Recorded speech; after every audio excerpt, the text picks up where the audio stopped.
full kit and armor. The Persians were puzzled. From their ranks, all they could see was a long line of Greeks running down on them.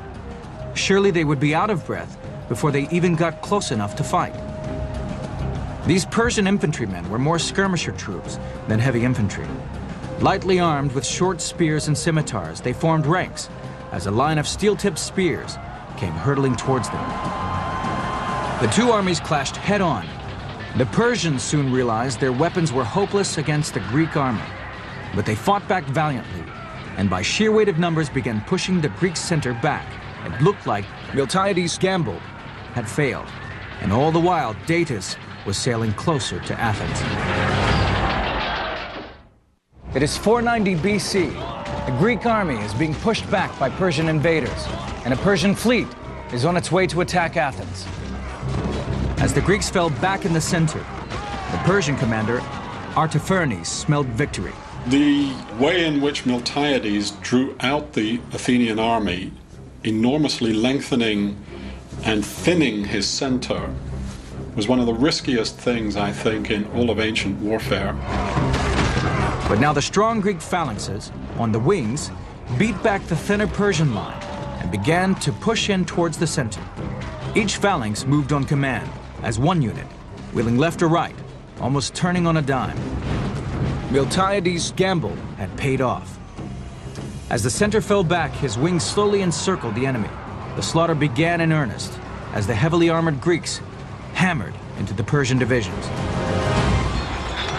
And then that whole center of the Persian army became essentially a killing zone. Certainly, to fight that way took great strength and great endurance, and you haven't even talked about the heat of the summer. The Persians continued to throw themselves onto the attacking phalanx, desperately trying to find a way to break it. In the meantime, the Persian archers poured thousands of arrows into the Greek lines, now so closely packed with the Persian infantry that they were bound to hit their own soldiers. The Greeks felt that right and might were on their side and fought like men possessed.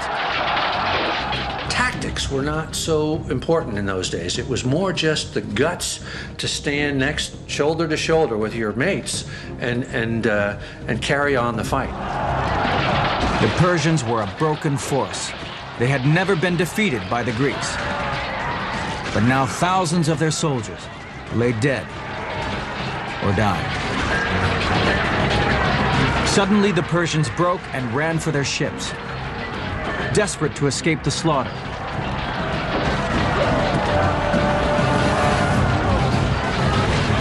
The Greeks raced to cut off their retreat and chased them to the water's edge.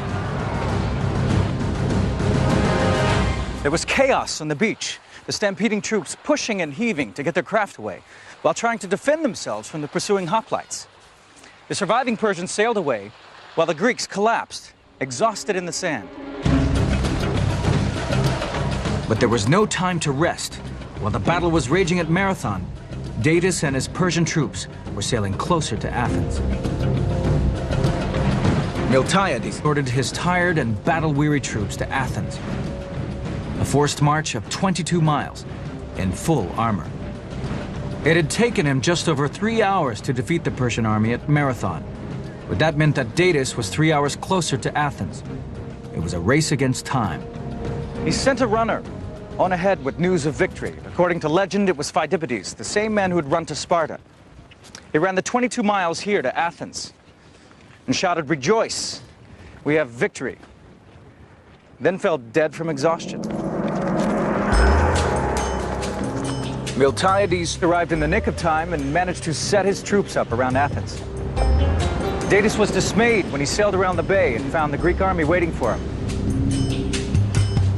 When they saw those Athenians waiting for them, they just didn't have the heart to have another go at these guys who had just inflicted this disastrous defeat on them. He could not even land his army. He thought these troops had been beaten at Marathon, but now here they were, ready to fight again. Acknowledging defeat, he turned his ships around and set course for Persia. Hippias had guessed right. Not only had he lost his tooth, but any chance of ever regaining his kingdom. And the Spartans? They turned up late and missed out on the glory, but were curious to see what a Persian soldier looked like. They marched on from Athens to inspect the dead. They say that the Spartans were sort of like sightseers, toured the battle afterwards, and that they were pretty shaken up to see what great work their rival Athenians had done. I think it really did eat at the Spartans' guts, that these foppish Athenians had polished off the Persians. If the Persians had won the battle and had occupied Athens, they would then have had a basis in mainland Greece for further campaigns, and that might well have changed the course of history.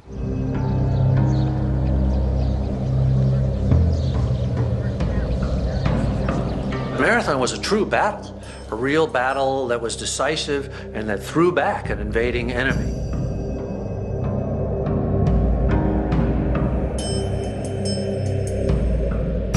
The fame of Marathon is, in my view, imperishable. It was an extraordinary victory.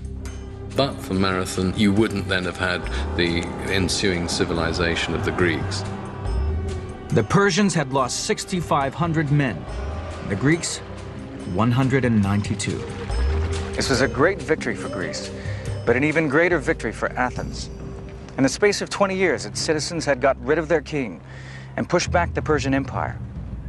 In the process, they had created a new form of government. They called it democratia. We call it democracy.